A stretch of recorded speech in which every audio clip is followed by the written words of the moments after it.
आयुधानामहं वज्रं धेनूनामस्मि कामधृक् प्रजनश्चास्मि कंदर्प सर्पाणामस्मि वासुकी मु शस्त्रमानंक मध्यरे वज्र ओ धेनु मानंक मध्यरे कामधेनु अटे। मु शास्त्रोक्तरा रीतिरे संतान उत्पत्तिर हेतु कामदेव एवं सर्पमानंक मध्यरे सर्पराज वासुकी अटे। शस्त्र मानंक मध्यरे वज्र को निजर स्वरूप कहवार अभिप्राय कौन? जेते भी शस्त्र अच्छी से सबु मध्यरे वज्र हेउची अत्यंत श्रेष्ठ। कारण वज्र रे दधीचि ऋषिंकर तप ओ भगवानंकर तेज विराजमान ओ ताहाकू अमोघ बोली मने करा जाए। अतएव वज्र को भगवान निजर स्वरूप बोली कहिचंती।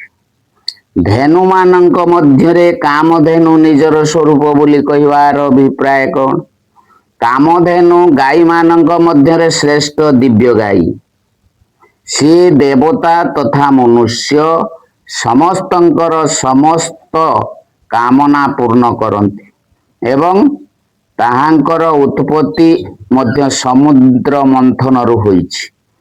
अतएव भगवान यहाकू निजर स्वरूप बोली कहिचंती। कंदर्प सहित प्रजन विशेषण देवार अभिप्राय कौन? कंदर्प शब्द कामदेवंकर वाचक। यह सहित प्रजन विशेषण देई भगवान देखाइछंती जे धर्मानुकूल संतान उत्पत्ति पाई उपयोगी से काम मोहर विभूति। समस्त अध्याय एकादश श्लोक मध्य काम सहित धर्मा विरुद्ध विशेषण देई यही भाव देखाई दिया जाइछि। अभिप्राय यही जे इंद्रिया राम मनुष्य मानक द्वारा विषय सुख पाई उपभोग्य काम प्रवृत्ति निकृष्ट ताहा धर्मानुकूल नुहे, परंतु शास्त्र विधि अनुसार संतान उत्पत्ति पाई इंद्रिय जयी पुरुषंक द्वारा प्रयुक्त हेउथिबा काम ही धर्मानुकूल होइतिबारु श्रेष्ठ। एणु ताहाकू भगवानंकर विभूति मानंक मध्यरे गणा जाइछि। सर्पमानंक मध्यरे वासुकी को निजर स्वरूप कहवार अभिप्राय कौन? वासुकी समस्त सर्पंकर राजा ओ भगवानंकर भक्त होइतिबारु सर्पमानंक मध्यरे श्रेष्ठ बोली गण्य हुअन्ति। अतएव ताहांकु भगवान निजर स्वरूप बोली कहिचंती। ओम नमो भगवते वासुदेवाय ओम परमात्मने नमः। अनन्तश्चास्मि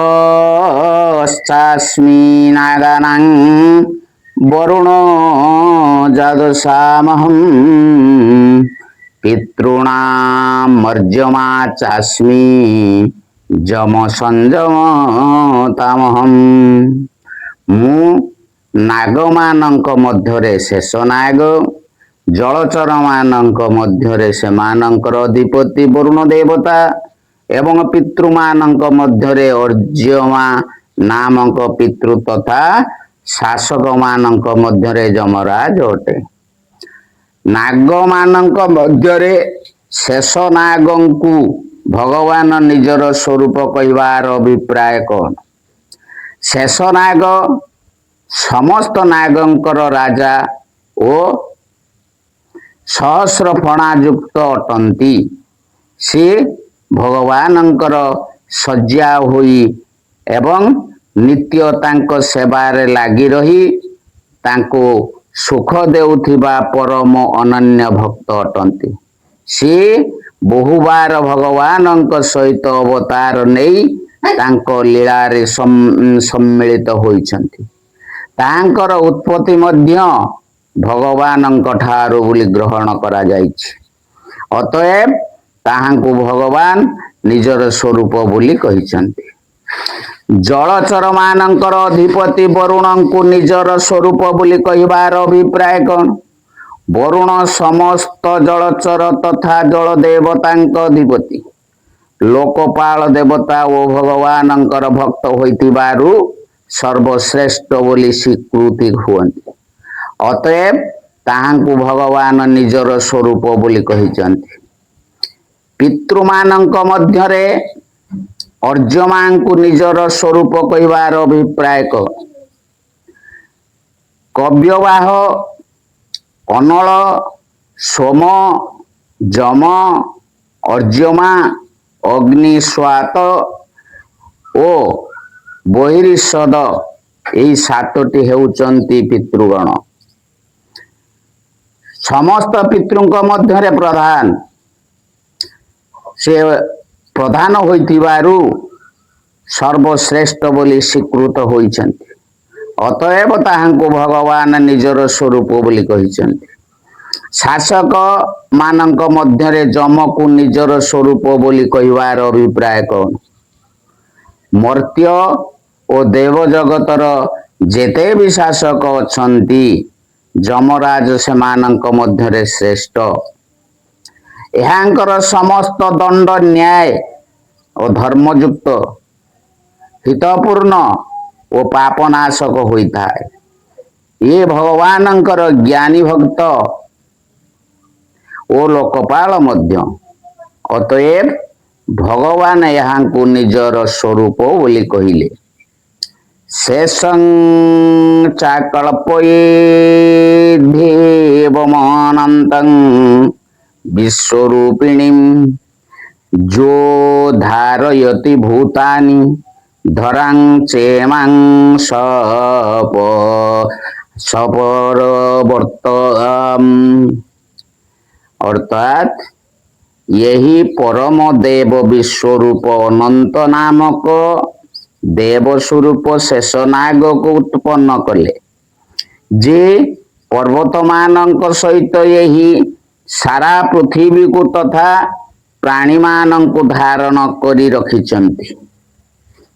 कव्यो बाहो अनल सोम जमश्चैवार्जमा तथा अग्नि स्वाता बहिर्षदस्त्र यशान्त्याह्यमूर्तयः। केउंठे केउंठे एमानंकर नाम एपरि मिलुछि। सुकाल, अग्नि अग्निरस, सोसधा, सोमपा, बैराज, अग्निस्वात ओ बहिर्षद मनंतर भेदरे नाम ही पार्थक्य संभव। जमराजंक दरबार रे कहा सहित कौनसी भी कारणरू किछि पक्षपात हुए नाही ओ कौनसी प्रकार सुपारिश, लांच बा खोसामद चले नाही। एमानंक नियम एते कठोर जे सेथिरे तिळे मात्र छाड़र व्यवस्था नाही। तेणु एहांकु शासन करुथिबा अधिकारी मानंक मध्यरे सर्वश्रेष्ठ मने करा जायछि।